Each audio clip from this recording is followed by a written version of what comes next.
Hey there guys, Enzo here with Team Associated. Today I wanted to make a quick little video on my process on rebuilding and bleeding shocks when I build my 10 scale shocks. I recently got back from the CRC Midwest Champs for the 10 scale race in January, first race of the year. And I was currently going through all my cars, was doing the shocks on my 2-wheel, just refreshing them with some fresh shock O-rings and stuff like that, and I figured I'd make a quick video on kind of my procedure on redoing them and getting them ready for the next race. So I'm doing my stadium truck shocks. Currently basically got all 3 of them all done, left the last one to do this video, so I'm going to go ahead and break down what I do to get them ready. So let's go ahead and break this shock down and get started. Alright, so once we got the shock broken down, the oil went ahead and bled it already, or emptied it out, sorry. Took all the oil out and it's ready to redo. So at this point I'm going to go ahead and take off the shock shaft, and so we can access the bottom cap to where the inserts and the O-rings are. So I'm going to go ahead and take the shock shaft off. Normally when I'm just redoing rings and stuff like that, I don't like to unscrew the shock eyelet from the shock shaft. I found that when you're constantly unscrewing it and screwing it back in when you're redoing shocks, you're just wearing out that shock eyelet. So if you're on track later, you have a wreck or something like that, the threads from bringing it in and out all the time when you rebuild it, it just weakens it, and it's more prone to it pulling out of the shock shaft, or even, you know, stripping or breaking in a bad wreck. So to avoid that, I much more rather to just take the screw off from the piston and then bring everything up through the top. It's a little bit easier, I found. Might take a couple more seconds to do and get the shock accessible, but I just like doing this because you don't have to worry about, like I said, wearing out that shock eyelet. So everything's all situated. Piston came out and my shock spacer came out along with the limiter. So I'll go ahead and put that on a rag. Just dry it off, get everything all situated and ready for the clean down. So that's good. And then we're going to go ahead and open this cap up. And you're going to go ahead and clean off this top hat washer. As dirt and grime tries to get into the shock, you're going to see that it's caked up a little bit with dirt around the edge that sneaks in through the cap. So you're going to go ahead and take that off, wipe it down. You can grab a rag or use the same rag that you've been using. Just got an old rag here. Gonna wipe that down clean. This will avoid any dirt or grime to slide back through the shock shaft into the body and get the oil dirty and stuff when you're running. This normally happens a lot when you go to more dusty tracks and stuff, so it is normal. You just want to make sure that you clean that off when you're redoing your shocks.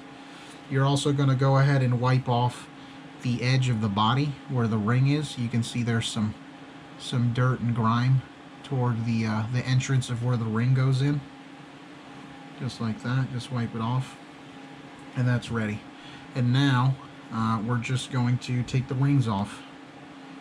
Go ahead and use a 1.5. Makes it easy. Take your spacer out. I use the machined shock inserts. I'll go ahead and put a part number to that. Keeps the shock a lot more free, more efficient than the black molded ones that come with the kits. And now you're ready to put in your new ring. So I use the Factory Team Low Friction X rings, which is part number 91493. This is the shock ring that you will want when you're redoing your 12mm associated shocks. So that's the part number. So I've got ahead and I have 2 right here. I'm gonna go ahead and put that one in. Then your spacer, followed by the last ring and the top hat washer. We're gonna go ahead and close it up. Now some people like using a shock lube, other guys don't. Personally, I don't like using a shock lube for the simple reason that you create extra stiction on the shocks. Now, when you don't use a shock lube for the rings, they won't last as long, but I found that sometimes, due to all the racing and how much track time I normally get to have, the rings with all the running we do sometimes only last 1 to 2 weekends. So I found that if I'm going to keep the shock as free and as efficient as possible and keep the drag as light as possible, I just don't grease up the rings because I'm already going to be replacing them pretty soon. So it's all preference. If you want the rings to last a little bit longer, maybe have a little bit more stiction, you can use a shock lube. For the most part, I've always liked just running it with oil. I found the rings and the shock to be the most free after you build it. So now that everything's back on the shaft, we're going to go ahead and put the piston back on. Grab your 1.5. Grab that little button head. Just like so. And you're going to give it a nice firm bottom out. Just like so. And that is done. Super free and ready for oil. So at this point, we're going to go ahead and fill it up. I use, in my rear shocks, I use PT 400 CST, and in the front I use 500, so this is 400 PT oil. I normally go ahead and fill it up about halfway and then pump the shaft up and down a little bit to get those air bubbles already moving to the top. Just like that.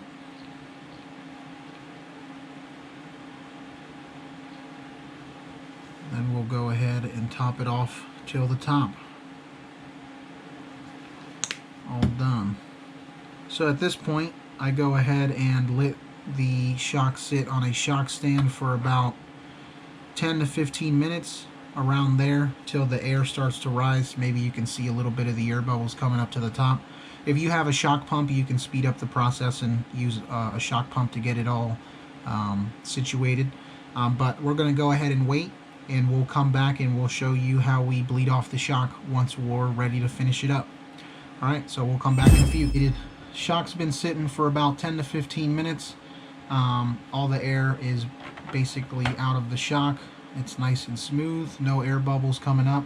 So from this point on, I'm going to go ahead and top it off, and we'll go ahead and go flush to the top of the shock, just like so, almost to where you have a bubble rising up to the top of the shock. It's flush to the level of the cap right now. So we'll go ahead and put that aside, and then I go ahead and grab my cap. You're going to go ahead and take the set screw out, or the small button head screw out, to bleed them. Alright, so now just go ahead and reconfirm that we have the right amount of oil, just a little bit more. I'd rather have more than not enough, because then your shock has an air gap. Go ahead and put the cap on, make sure it lines up good. There we go. Screw that on. Already getting a little bit of oil to bleed through. Go ahead and grab your shock tool. I grab my 2.0, tighten it all up. There we go. And now we can bleed it off. And then this is pretty simple. I like to tilt the shock to a 45-degree angle around there and slowly push the shock shaft up. Start wiping off the oil.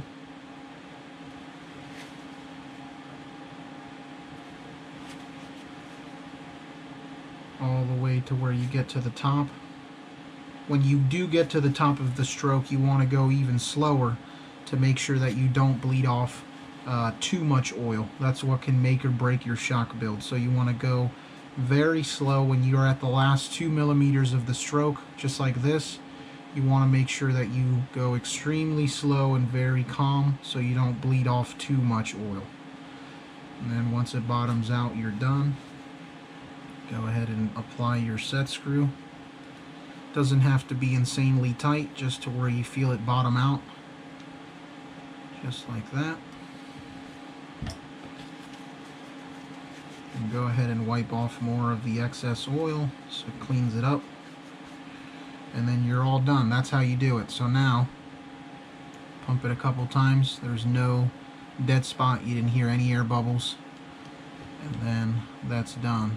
See the shaft come in a little bit, but for the most part should be a dead shock.